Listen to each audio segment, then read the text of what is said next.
there's plenty to chew on. This car gives me a lot of food for thought.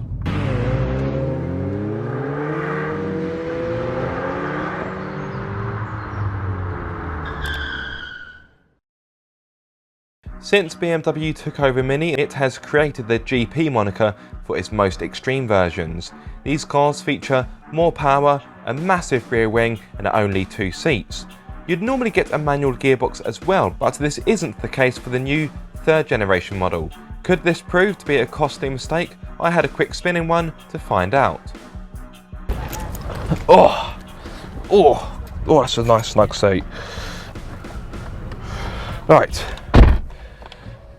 Okay, so you join me in the Mini John Cooper Works GP. Now, this is a car I've been very intrigued by. Oh, dirty car. This is a car I've been very intrigued by because of the 8-speed automatic. And this has caused a bit of, I wouldn't say controversy, but it has been marked as one of the car's weaknesses. So it'd be interesting to see how we get on this rather short drive. I've only got the car for about 20 minutes or so, therefore my time with it is limited. Oh, blimey, that's frisky. So under the bonnet I have a 2-litre turbocharged 4-cylinder petrol which kicks out 306 horsepower and 450 newton meters of torque. My word. That means that 0 to 62 is dealt with in 5.2 seconds, and the top speed, get this, for a Mini is 164 miles per hour. Okay, the gearbox was a bit hesitant there.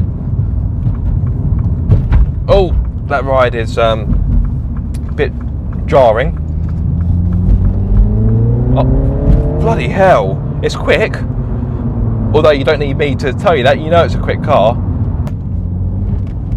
Okay, the back is willing to rotate a little bit with a little bit of lift off oversteer, but it's a very grippy chassis. It is quite stiff. I think it'd be a bit too stiff for daily use, although let's face it, you're not really going to buy this as a daily driver, are you? But having said that, some of you may be interested to know. I'll just back away from this Porsche so I can give it a bit more beans. Oh, bloody hell. There's a fair amount of torque steer. I'll turn it in. I would like the steering to feel a bit heavier, however, it is worth noting I have just jumped out of a Cayman GT4, so this feels a little bit light in comparison. Oh, yeah, this is definitely a firm setup.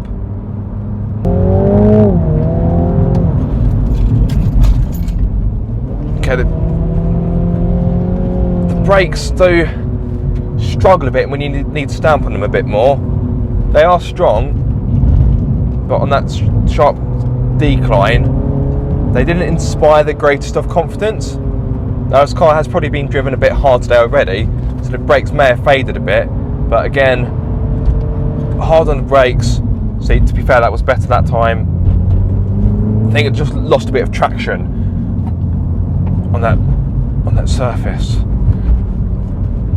Oh, this is quite jiggly.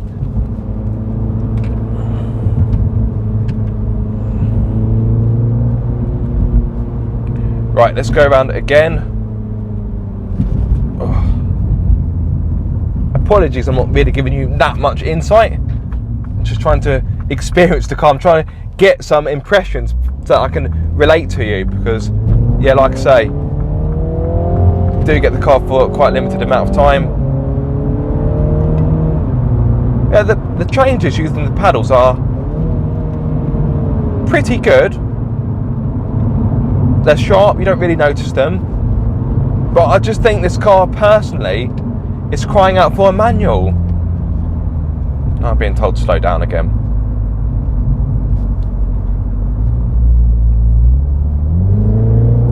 Although I'm on a private road, I am still bound by a speed limit, sadly.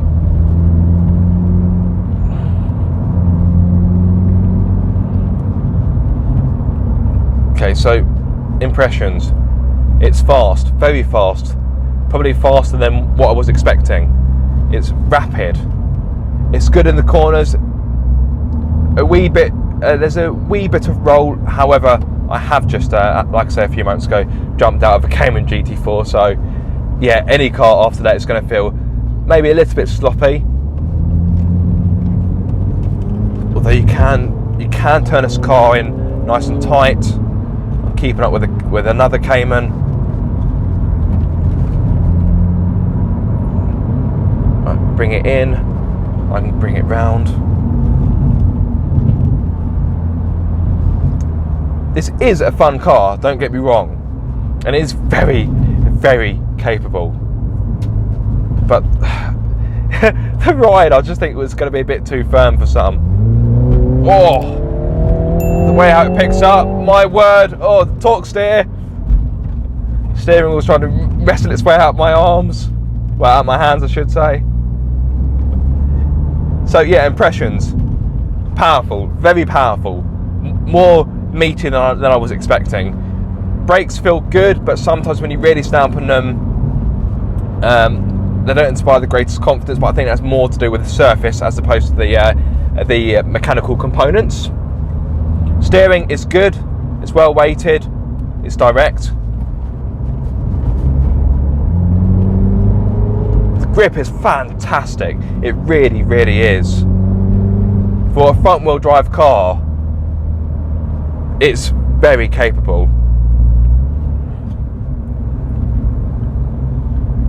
Torque steer, yes, there is a fair amount of torque steer. I wish I could have a camera here so you could see. So, oh, it's lively. I think that's the best way to describe this GP3. It's lively, very lively.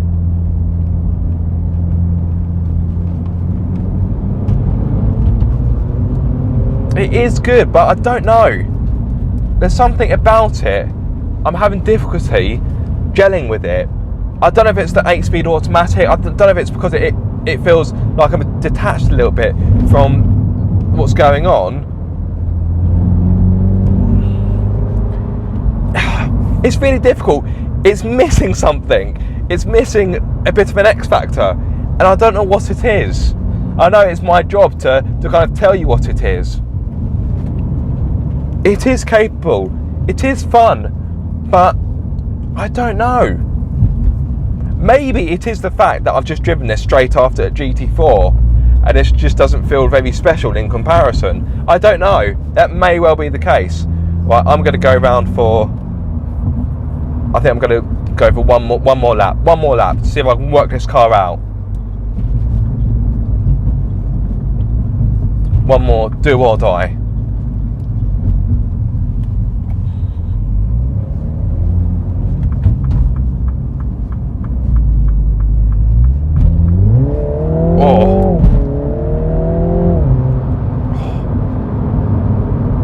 One good thing about the 8-speed automatic is that the pickup of this car is lightning. I'm not too sure what it would be like on a track. I'm not on a track today, sadly. But I know there have been a few that have criticised the 8-speed automatic. A little bit slow to wake up, and then all of a sudden, all hell breaks loose. And it's mad to think you've got this much grunt in a Mini. 164 miles per hour in a Mini. This speed makes it the fastest production model that Mini has ever made, and it is the most expensive as it will cost you over £35,000, which is far from cheap. On the plus side, when you do buy this car, you will get a large amount of exclusivity because only 575 models out of the 3,000 are destined for the UK. Despite that, I do think that is a lot of money, and you could put that towards a Toyota GR Yaris or a Honda Civic Type R, both of which are cars I would have over this feisty Mini. And turn it in. Don't get me wrong, this is a good car, but there's something about it. I'm sorry, Mini UK. Oh, it's just a bit disappointing.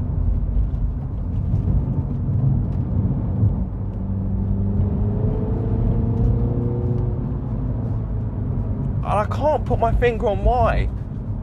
I don't know if it's the ride or the gearbox or the brakes or the torque steer. To me, this feels like this could have been a better car. It feels somehow compromised. Maybe it's all down to the gearbox. Maybe if I had a 6-speed manual in my left hand, I wouldn't be moaning as much, but I have to be honest, I am a bit disappointed. And I still think it's mad how that red brace behind me, it looks like a strut brace. It isn't. It doesn't do anything, it just looks pretty. You think it's a strengthening brace, but it isn't. That does sweet Fanny Adams. It feels like this should have been a better car. And there may be some people who have driven this car or own this car and disagree with me. Don't get me wrong, it is a fun car. But I think there's better drivers' cars out there. Maybe I need to spend longer with one. Maybe the short drive has just been a bit of a negative impression.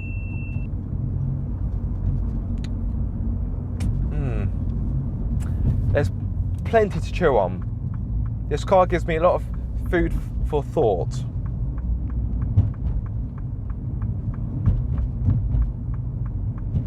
I think that on a day-to-day basis that ride would get on my nerves, but as I've said, this isn't really a daily car, is it? Yeah. Sorry to bring you a little dollop of disappointment, but I do need to be honest. It's just, this car, for whatever reason, just didn't do it for me. That's a shame, because I love hot hatches. I thought this was going to be an insane experience, and it's very fast. Very fast. It feels stronger than 306 horsepower, but just lacking something. Anyway guys, I do hope you have enjoyed this video. If so, be sure to like, comment and subscribe. If you are subscribed, don't forget to click the bell icon so you get notified every time I make a video. But until the next time guys, be sure to keep up the car obsession.